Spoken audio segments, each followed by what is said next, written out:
అంటే శివుడి యొక్క ఎడమ భాగం విష్ణువు, కుడి భాగం బ్రహ్మ, హృదయ భాగం రుద్రుడు. అంటే ఒకే శివుడు సృష్టిస్థితి కారకుడైనప్పుడు ఒకడే బ్రహ్మ విష్ణు రుద్రాత్మకుడయ్యాడు. కానీ బ్రహ్మ విష్ణు రుద్రాత్మకుడుగా ఉన్నాడు కనుక త్రయంబకం, 3 కళ్ళు. అందుకే త్రయక్షంచ మృత్యుంజయం. చంద్రలేఖని ధ్యానించాలి, 3 కళ్ళని ధ్యానించాలి, తెల్లని స్వరూపాన్ని ధ్యానించాలి, అమృతంతో తడిసిపోతున్న రూపాన్ని ధ్యానించాలి. ధ్యానిస్తే చాలండి, తప్పకుండా దానికి ప్రయోజనం ఉంటుంది. రోగాలు నశిస్తాయి రూపాన్ని ధ్యానిస్తే, తెలుసా? అందుకే స్వామికి మరొక పేరుంది వైద్యనాథుడు. మృత్యుంజయుడే వైద్యనాథుడు కాగలడు.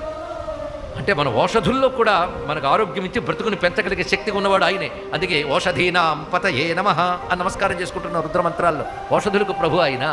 కానీ మృత్యుంజయ ధ్యానం చేస్తే మనకు అన్ని అమృతంగా మార్చేస్తాడు ఆయన ఇక్కడ. అదే ఆయన పేరు అమృతేశ్వరుడు, ఆయన పేరు మృత్యుంజయుడు. ఆయన కంటే శాశ్వతుడు ఎవడండి? సర్వ జగత్తు ఎవడు లయం చేసుకోగలడంటే, ఎవడు శాశ్వతంగా ఉంటాడు వాడి లయం చేసుకోగలడు. కానీ శివుడు ప్రళయకారకుడు, అంటే శాశ్వతుడు, అమృతస్వరూపుడు అర్థం. లయ